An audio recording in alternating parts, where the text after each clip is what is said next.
guys, my name is Kim, And I'm Abby. and this is Calabasas. Cultura. Hi, Abby. Hey, Kim. How are How are you you? today? I'm good. How are you? I'm I'm good. How are good. you, Kim? I, I'm so good. I am. This is like gonna be one of our last videos of just us for a little bit. So for those of you who don't know, Abby That and just I means we'll be have. doing extra on Oh our own. hell yeah, because we yap too much. For those of you who don't know, Abby and I both have an Instagram and TikTok for Calabasas Cultura, and it's at Calabasas Cultura and at Calabasas Cultura One.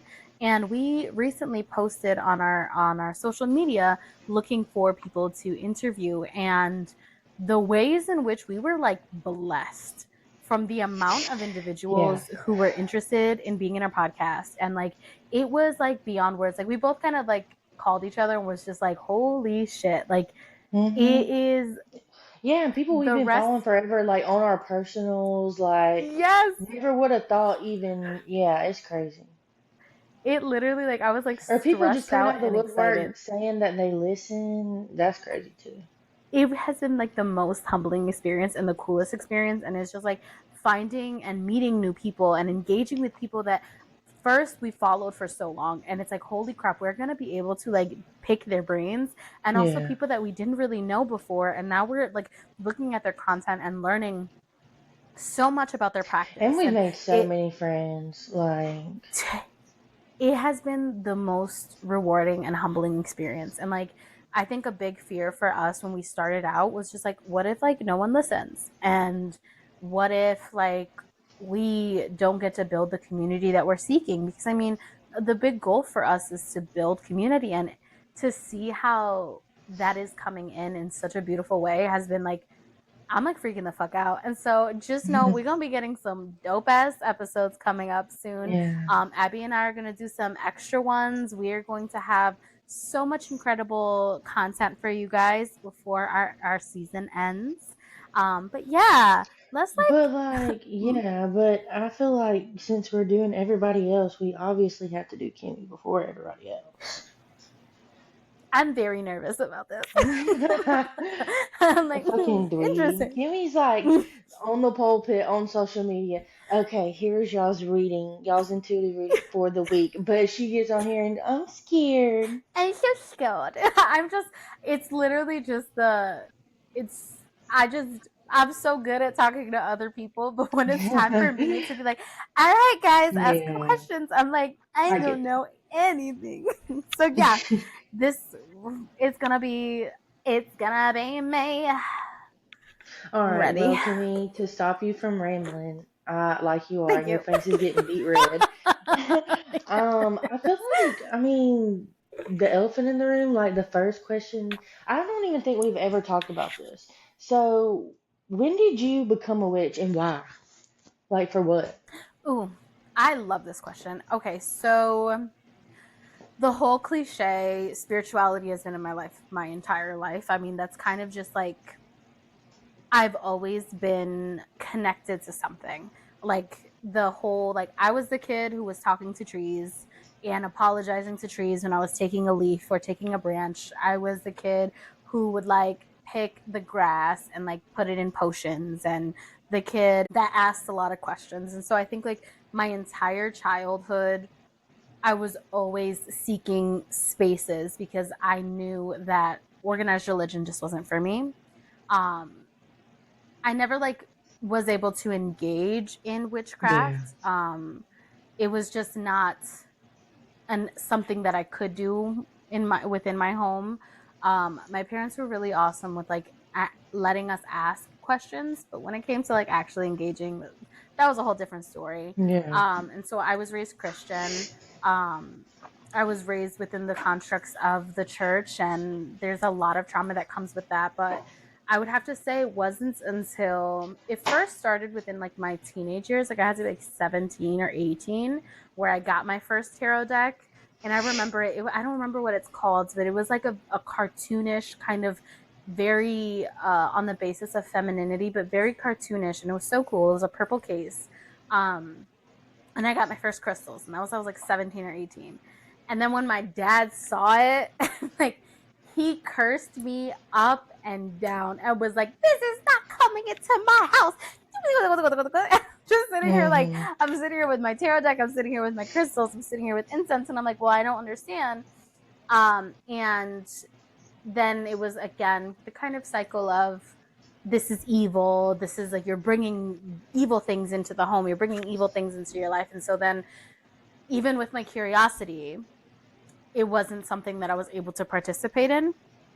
So then I had to give them away, but then I still sat in the spaces of research. So I learned that while I couldn't outwardly be a witch, I was still able to do something, and that was learn.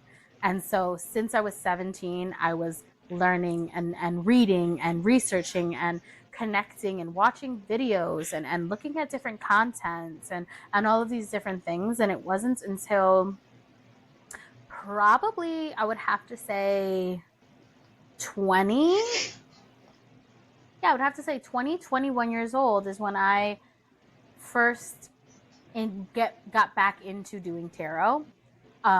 And I had an incredible mentor at the time. And she taught me so much. And it wasn't until then that I was like, okay, like now I can start practicing. And we parted ways. Um, and then I just began building more and more in my practice, in my tarot. And then most recently, I had to be like probably like 23 or 24 that I started to really engage in different structures of religion, specifically Hellenistic polytheism. Um, and I started with the connection with Hecate. And then now we are here. So, long story short, your girl just been hella spiritual. I also saw ghosts my whole life, but that's a whole different story.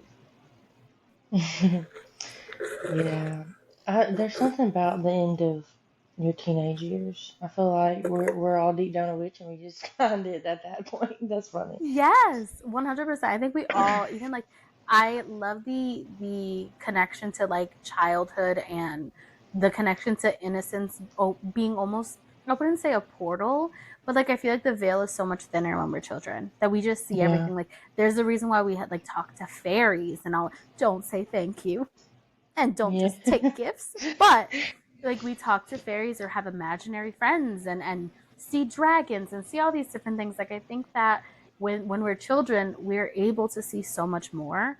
And then as Mm, we start to go into adulthood, it's the kind of constructs that our world and society has created that we have to be one thing and we can't be nuanced. I think it really yeah. shuts a lot of us down. And it's also the fear mongering because of like weaponized like religion and like Christianity and things like that. Yeah. Yeah. I completely agree. And it as much as we don't want to think it has like an effect on us, it does in the long run. So Yeah, that makes sense. Yeah. it But definitely does. speaking of being a tarot reader, you said when you became one, but Yeah. how do you think it's changed since you first became one? It always shifts. So I would have to say in the beginning of my journey, I considered myself solely a tarot reader. Hmm. But now I think we've gotten to the space in my journey where I would consider myself an intuit, or I intuitively read tarot, but I also kind of connect to those that have crossed over. And I also channel with deity and other higher powers as well. And so it has shifted significantly. And I think it's one because of just like my connection with deity and just like having a stronger relationship with like my inner self and the ways in which I navigate this world as a human in this world, connecting to higher powers. But I also think it's because like I've built the confidence of like I know where I am, I know who I am, and Yeah. so now I get to really deepen my connection with tarot and deepen how I see tarot and how I see it as a story. It's a story of our lives. And having the ability to read it, not only within like the very traditional of like in 6 months this happens, in 7 months, but it's also very much self reflective and introspective. And so I really love to read tarot in the space of reflection and Mhm. this almost in a more of a therapeutic lens, which I still do now, but now it's a bit, I have to say it's a bit more spicy because of that, like connection to channeling and things like that. So like yeah, I love tarot. Tarot is my baby. That is my true love always. Yeah, we talk about this a lot, like how time like means nothing. Like the amount of time you've been practicing, the amount of time you've been reading tarot literally means nothing. If you have a No. gift, you have a gift. But Yeah. you've been reading tarot a long time. How long have you been reading I tarot have. again?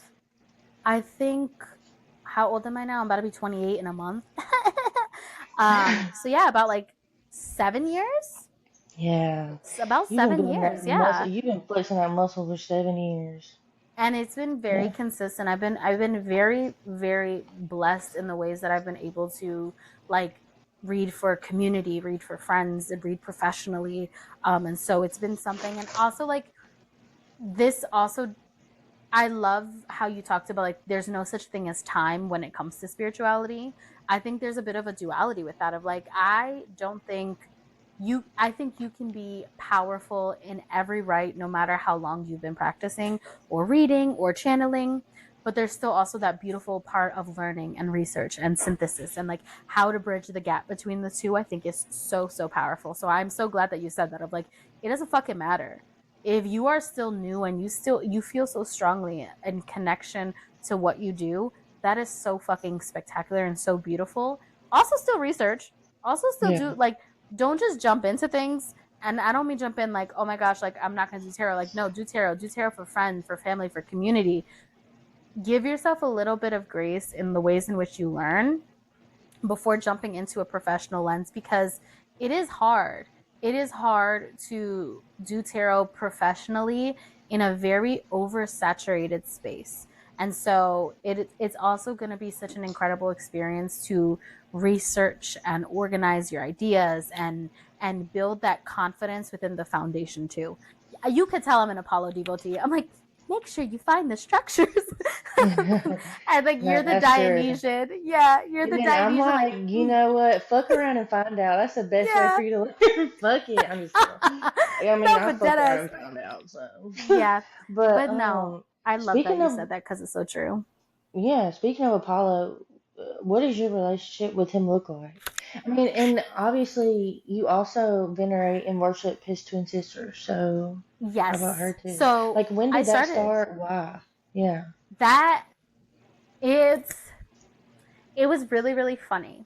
So as I said, I started my connection to Hellenic polytheism, which a lot of us did with Mother Hecate or Hmm. Hecate or Ecate. And she was and still is my guide. She is who I would consider a matron deity that I worship. And she's led me to so much knowledge and learning and growth and evolvement. Like I evolved even in the ways that like I wasn't ready for because of her. And so it was her who led me to Artemis. More so, and it's like it was very interesting because it was in the space where I was living alone for the first time, not in a relationship for the first time, rebuilding and restructuring friendships, having like this new big girl job. And like it was truly in spaces of independence. And that's where I found Artemis. And it was through Hecate. And it was very much like learning how beautiful it is to be free and to be wild and not wild. And I mean wild could be in whatever sense you see it, but for me wild was autonomy. Wild Yeah. was making my own decisions, going to the thrift store and purchasing something for my home that I didn't have to ask anybody if it looked good. I didn't have to question myself and my knowledge. And so she truly was the start of that. And because of my upbringing and the things that I've dealt with in my life, I've always been like, male deity, like male higher power.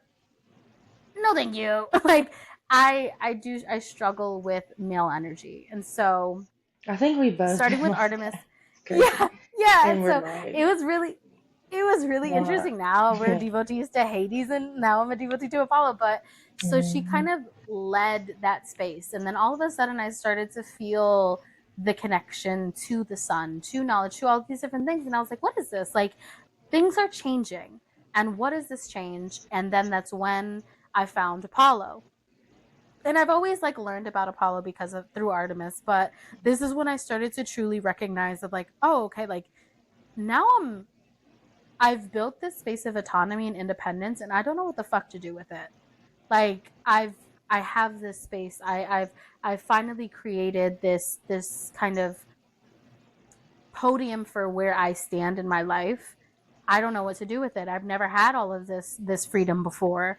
And so with connecting with Lord Apollo, he helped me find that like the sparkle again and the sparkle Yeah. in my life in this whole new phase of my life and finding fun and finding such deep healing because you don't notice how much you need to heal like after such a huge change. Like I thought, oh, I did all of this, I'm healed.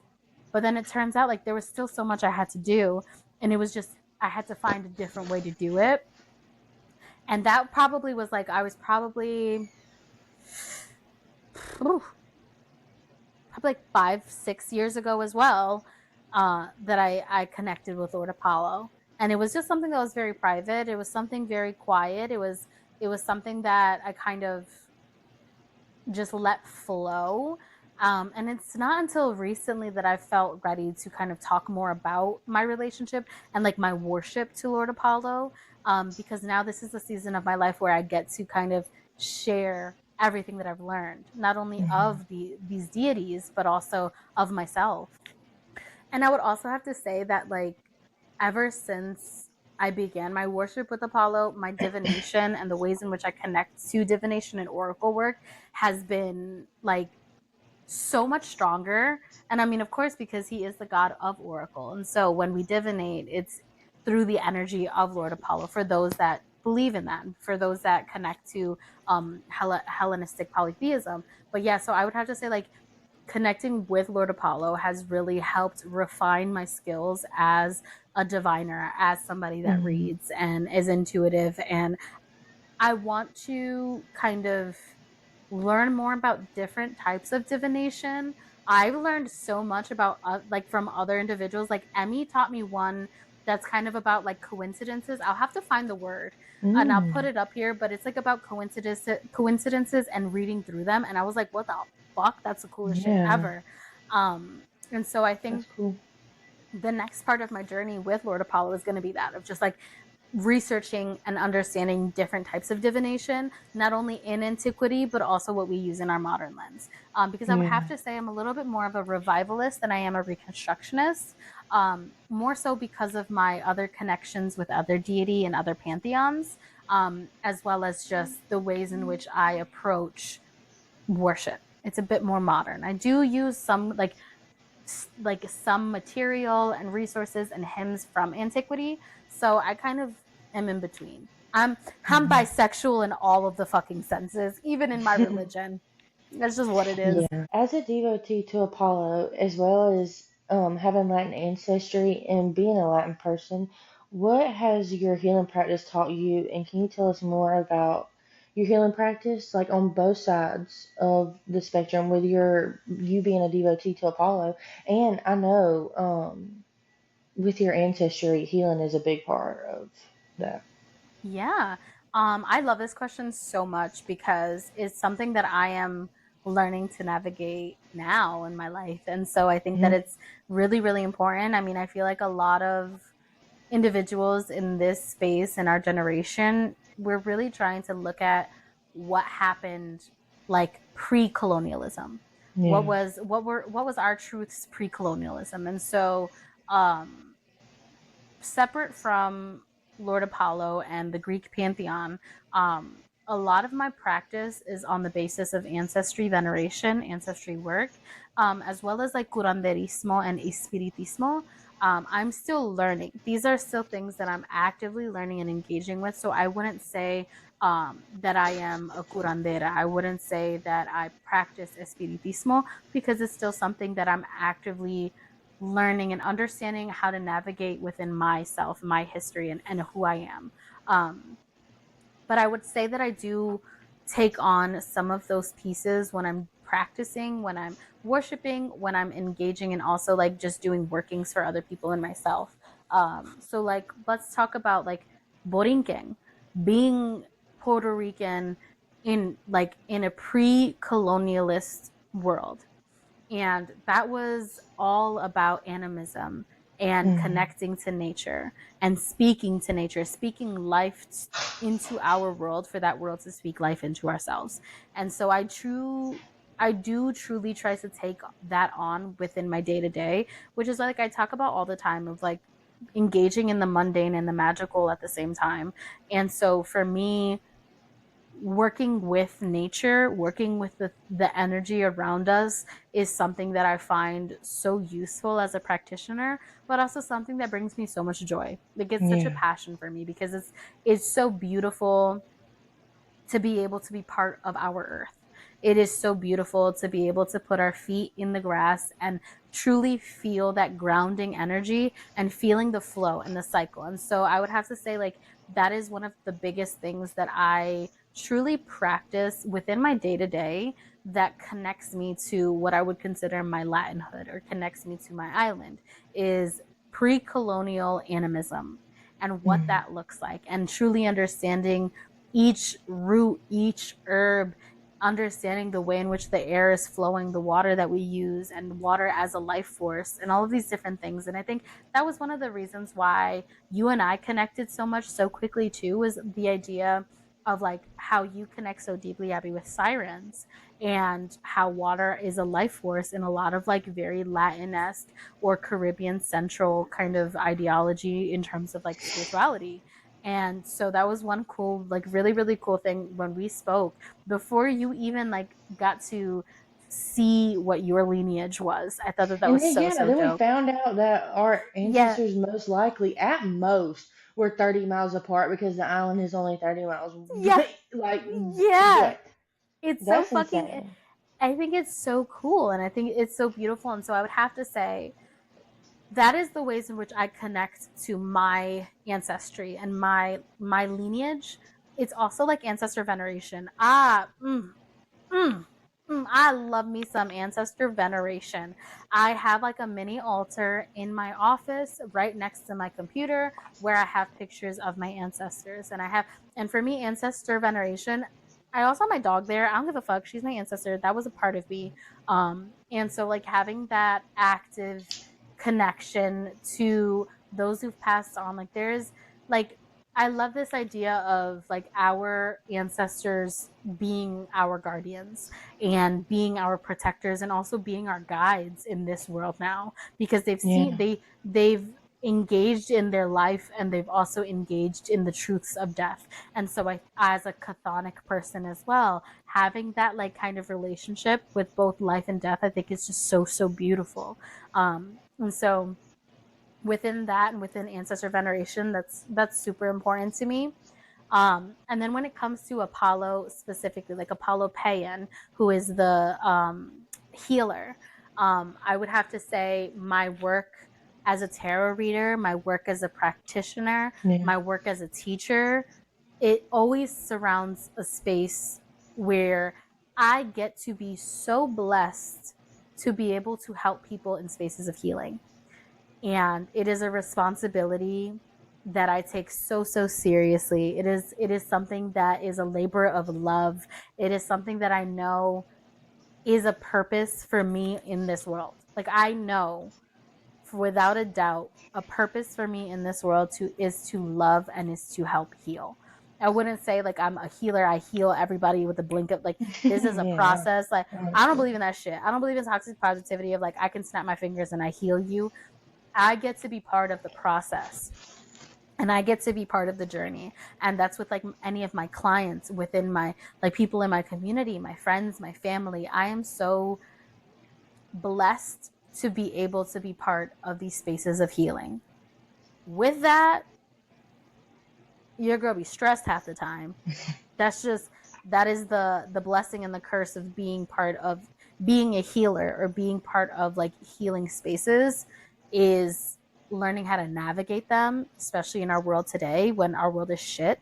And even like when we were talking about our lineage, what's going on in Puerto Rico and all of these different things, like it is a heartbreaking responsibility sometimes, but it is our responsibility nonetheless. And so it's something I do take super, super seriously. And I engage in both my practice with Lord Apollo as well as other deity, and my lineage and the connection to my ancestry and my nationality and connection to the island. And so, yeah, I would have to say, while they're both very separate, Hmm. they are intertwined in my day-to-day life. Like it is very Yeah. much intertwined. And when it comes to ritual, they stay separate because like that's how I respect my ancestry. Yeah. But I do like I'm always engaging in spaces of healing, whether it's for myself or for other people. That is literally the basis of a lot of my day-to-day. Yeah. She's in spaces of healing and she's in spaces of death. Yeah. Specifically, holy death. So, Mommy.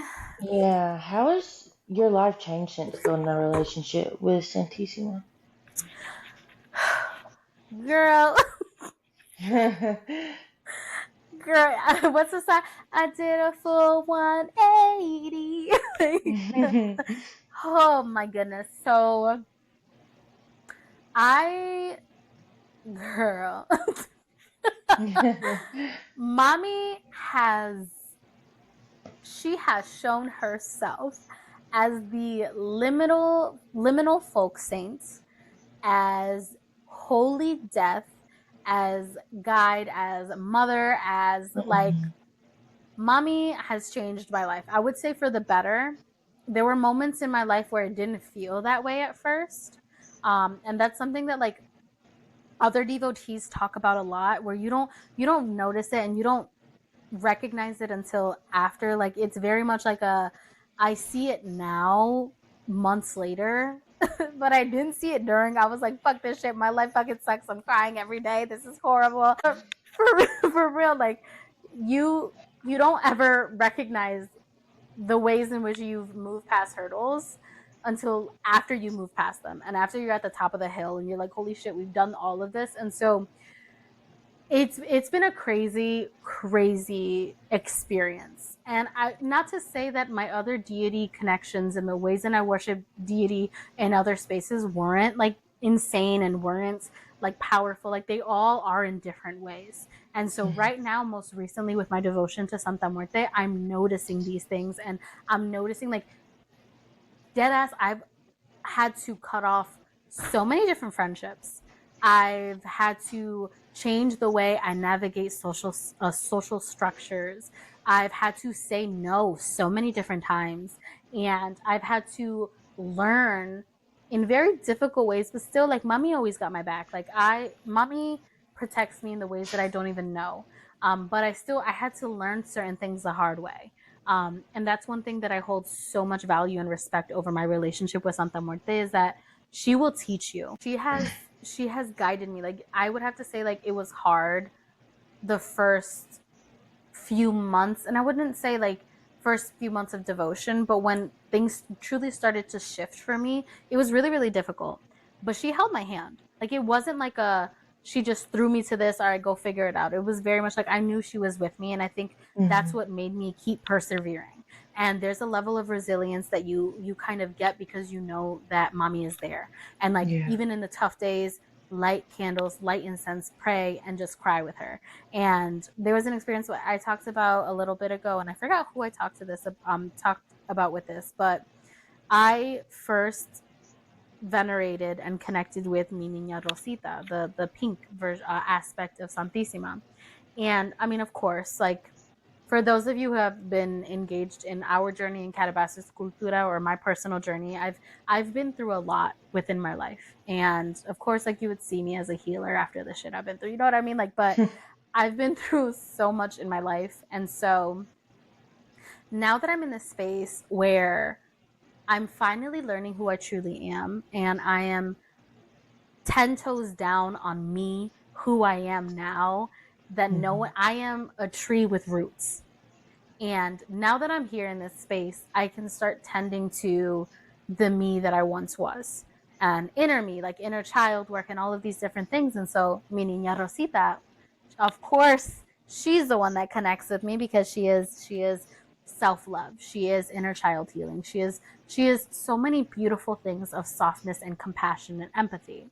She's still mommy, but these are the aspects of her that I venerate most in that phase of my life or that space of my life. And so I talked about this with some of my friends. I think I told you this too, Abby, of like the first 2 months of devotion where I finally got her statue.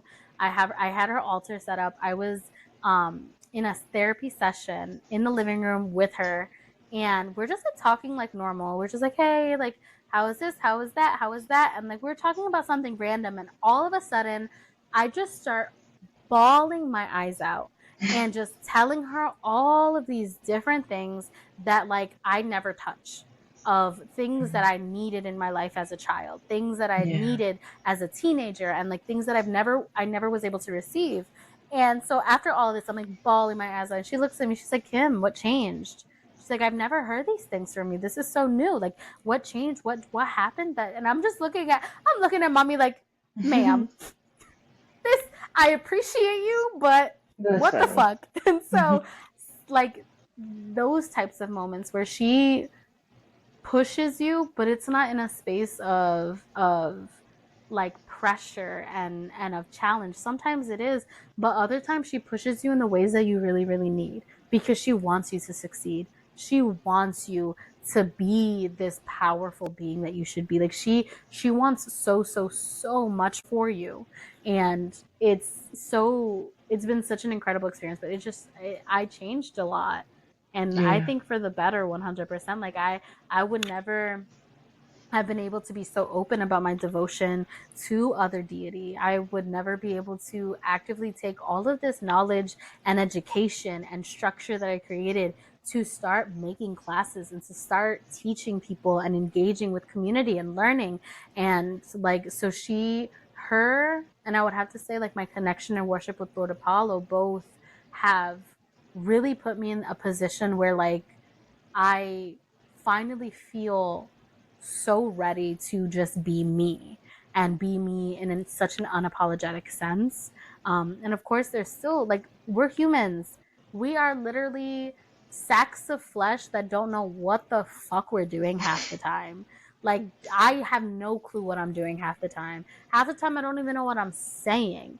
But like, we are always learning and growing and healing, and we feel everything in the ways that they come. And I think that's such a beautiful thing, and sometimes it's really really hard. And so I feel so happy that I get to do it in spaces where I get to connect with deity, that like I'm never alone. Like, no matter what, I'm not alone, even in the Yeah. hardest ways and in the best moments. Like, they get to be part of all of that. And so yeah, like, she changed my life. Long story short, mommy changed my life. Yeah. She That's did. sweet. Um, so what colors, are road colors of Santa Muerte do you worship Um, or venerate? Both, actually. I both, yeah. Like, I like to Worship use and both venerate. terms, honestly. Yeah, worship, venerate. That's just what it is. Yep.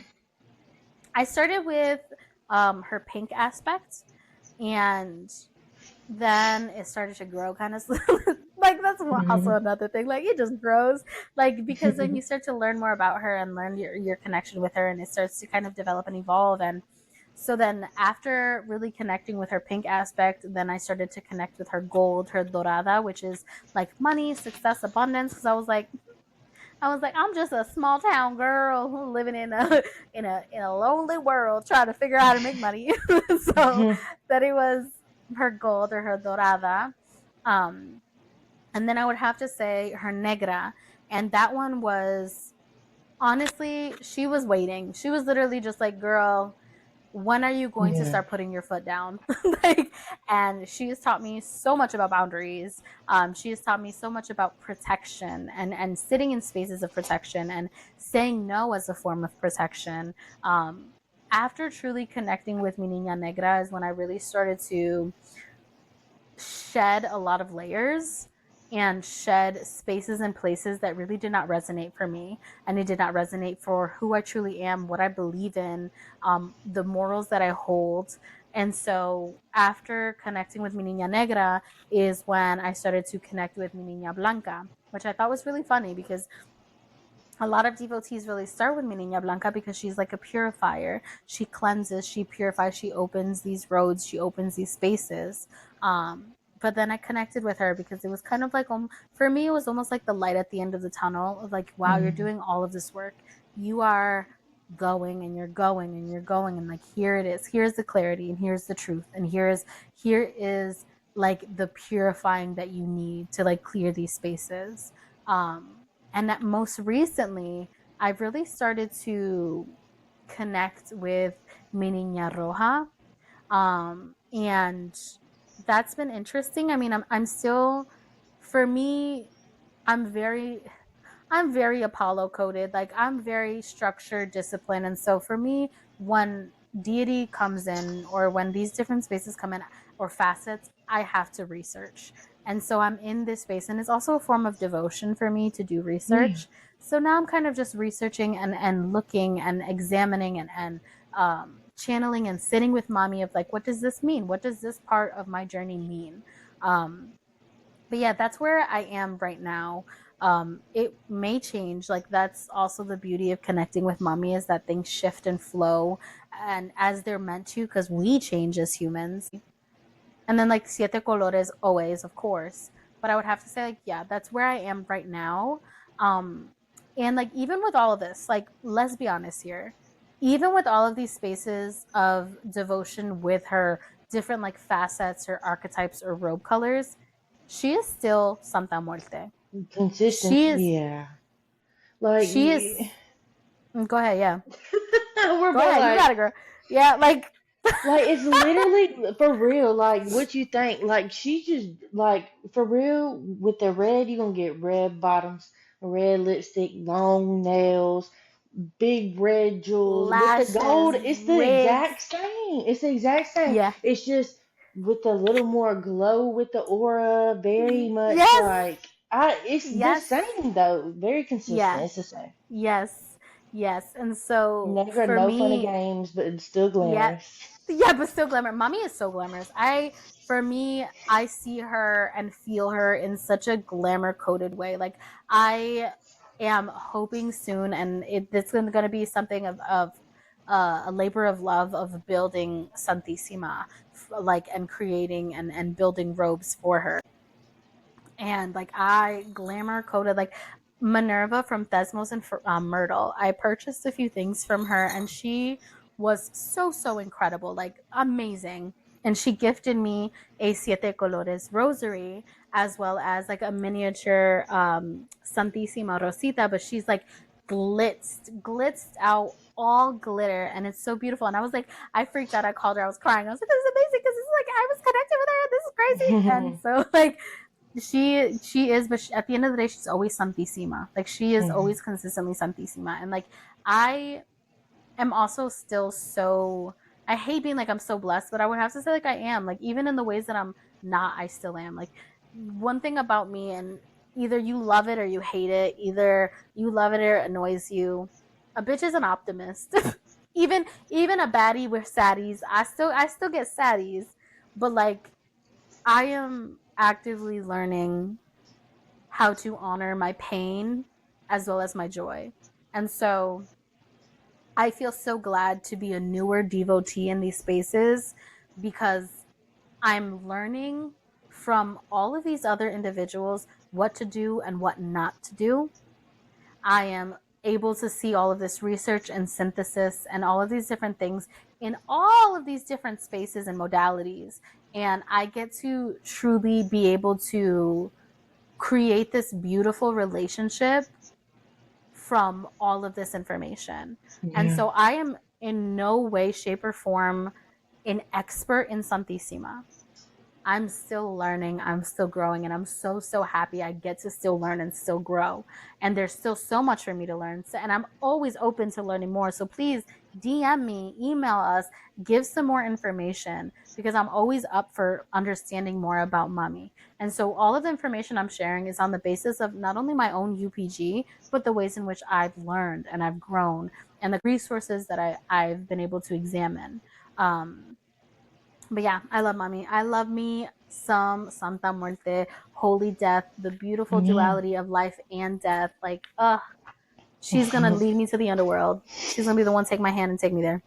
So, being a devotee of Apollo, and he's a solar god, Yeah. but you're also connected with Persephone and Hades and Hecate, chthonic deities. How do you bridge the gap with them, or do you keep, I mean, how do you do that, or do you keep them separate, or what do you? I would love to Yeah. know. I love this question. I love it because I mean, like, truly and realistically speaking, like, life and death, they're both in our lives. Like, it is a cycle. It is, we come in, we are birthed, we live, we die, and that's the cycle that we are in. So I think it's super super cool that I get to not only be in connection to solar deities, but also be in connection to Chthonian, the chthonic. And so for me, I think they overlap all of the time.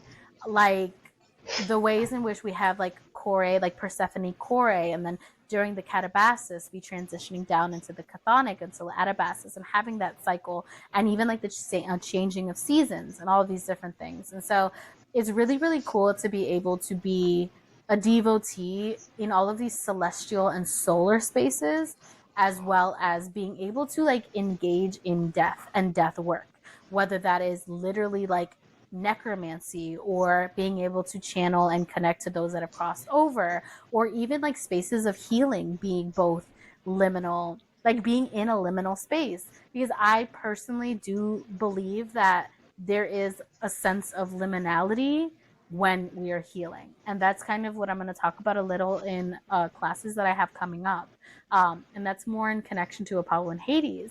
But yeah, like, I think I get to, honestly, like Hannah Montana, I get to have the best of both worlds. Like, I really, really do. I get to wake up early in the morning and give offerings and thanks to Aphrodite and Apollo, and like be all la di da di da in the sunshine. And then in the darker moments, in the darker seasons, in these spaces of kind of a shadow, I get to then like speak with Lord Hades, Lady Persephone. I get to engage with Mother when it's time for Depnon, and I get to kind of leave these offerings of these spaces of the underworld. And even like going away from Hellenism, I get to also do that same kind of journey with Santissima too.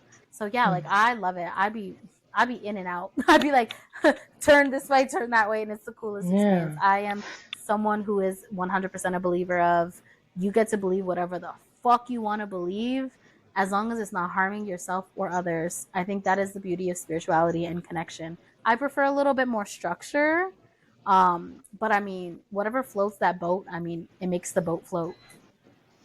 Yeah. I already know the answer to this question, Do but you? since you work with both in the everyday, I can't help but think Yeah. this is possibly going to be in your upcoming classes. So, what are they about? Yeah. Oh my gosh. I can't believe this. I'm not prepared for this question, even though I have my calendar open to give you specific dates. So, in my upcoming class, it is all about Lord Apollo. And it's a 6-week course, literally all about Apollo and all about the incredible stories, hymns, types of veneration, and the ways in which we engage with Apollo in spaces of healing, visibility, and in our modern lens. And so, with that, I am also I am a conspiracy theorist, Abby. You know this about me. And as I did my research, and as I spent like all of these years literally just engaging with Lord Apollo, and learning all about these different kind of mystery cults of Apollo, specifically of Oleus, which is the priests and priestesses of healing. And they were the individuals who would initiate or create ritual based on incubation. Incubation, yeah, bitch. Incubation in caves, specifically in Apollo caves, right above what they would consider Pluton, which was the path to the underworld. And so in my head, I'm like, okay, so we have these individuals right above the underworld going into this space of liminality in order to not only heal, but to receive messages from gods. How is this not chthonic? Especially because they have to go underground to do this. And so they're connecting what a lot of scholars and researchers found in previous spaces is that they were connecting solely with Lord Apollo. But as I started to develop more of my research and I started to find other scholars and journals that are kind of in the basis of all gods in message, because at the end of the day, Lord Apollo was the oracle of Zeus. But if we think about the epithets of Hades, Hades was also called Zeus Chthoniah. And so that is something we're going to be kind of playing around with and bouncing back ideas and looking at research in the basis of our understanding of Apollo, not only in antiquity but in our day, in our modern spaces today. And so I'm really, really excited. Pre-sale is going to be coming out very, very soon. Pre-sale is going to be from August 23rd to the 31st. And then our regular price is going to be from September 1st to the 9th, because our first day is going to be on the 10th, Thursday at 6. And I'm really, really excited. And I also do tarot classes as well. I have some tarot classes available on my website too, where I get to kind of engage with like the basics of tarot and how we build our own intuition and integrate different spreads and things like that. But yeah, that's my class, Abby. I didn't know Yeah, you were going that's to so ask me. exciting. That's so fun. That sounds Did I? like just information packed full like course. That's I like cool. I nerded the fuck out with this one. I literally was I was in a hidey hole and I emerged from like this cave with like my legs not shaved in 7 years, my hair growing down to my ankles. Like I was in it. I was in, and I'm so glad I got to experience this and like be that. And I'm still learning. The beautiful thing is that we're still finding like archaeological discoveries today. Like we're still actively in Yeah, that's search cool. of more material, and things are still being translated. And so this is where Nerdy Kim comes out.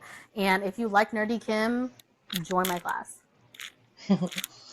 Well, Kim, where can we find like you alone? And I know you have a Patreon, so what do you offer over on Yeah. Patreon?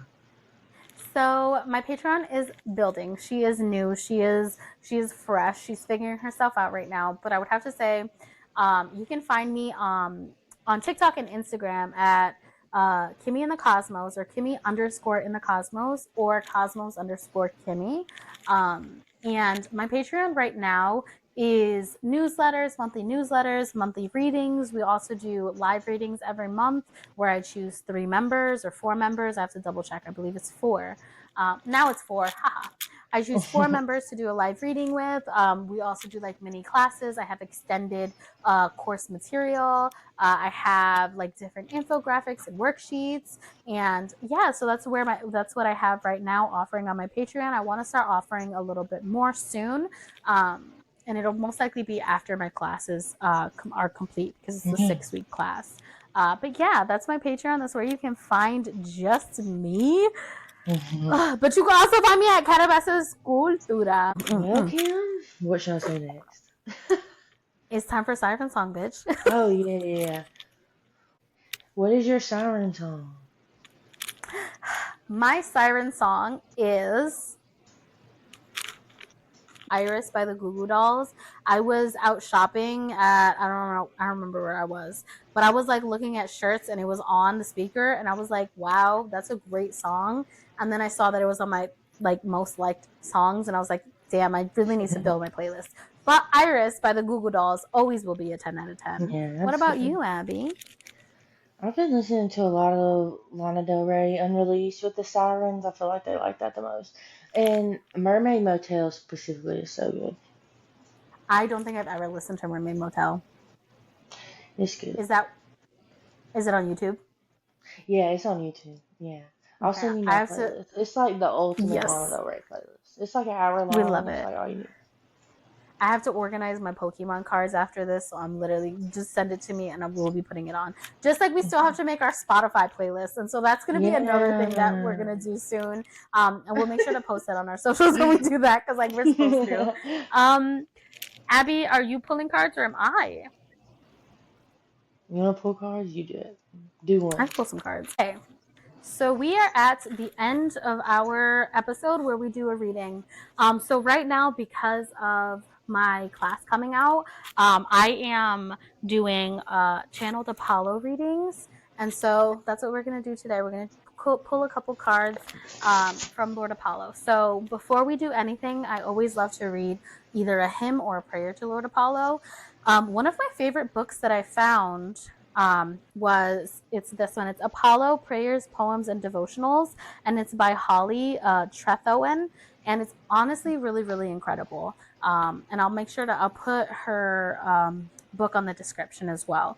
And so before we pull cards with Lord Apollo, I'm going to choose a hymn to read. So we're going to do a prayer to Lord Apollo. Those cicadas sound amazing. Like, all right, cicadas, can Like, you you hear let that through us my read? earbud? Uh-huh. Damn. Cicadas, we're about to read to Lord Apollo. Can you give us a minute? Thank you. I appreciate it. That's We're funny. keeping that on here. That was That's crazy. funny. Yeah, we're keeping that on here. Okay. So we are doing a prayer to Lord Apollo before we pull cards. And this is going to be specifically about bringing in truth. So, O Apollo, God of truth and clarity, reveal the truth that lies hidden and fill me with your divine wisdom. Help me to see beyond illusions and speak words that reflect your light. May your truth guide my actions and lead me to a deeper understanding of the world. In your brilliance, I am enlightened. And so now let's pull some cards. Mm. Yeah, I love that book. It's so good. And of course, when pulling for Lord Apollo, we chose the ethereal deck. It is the Ethereal Visions, because it's a gold. Like, it's very Apollo coded. It's very gold, very pretty. Okay, so let's pull a couple cards for the collective. Let's see what he has to say.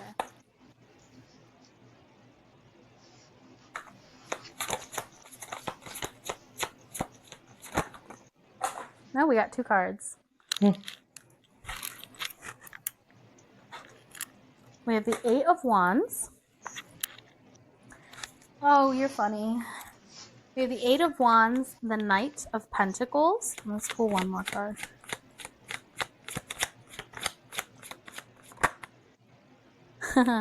The World in reverse. Split the deck. It is the Emperor in reverse. Bottom of the deck is Temperance in reverse.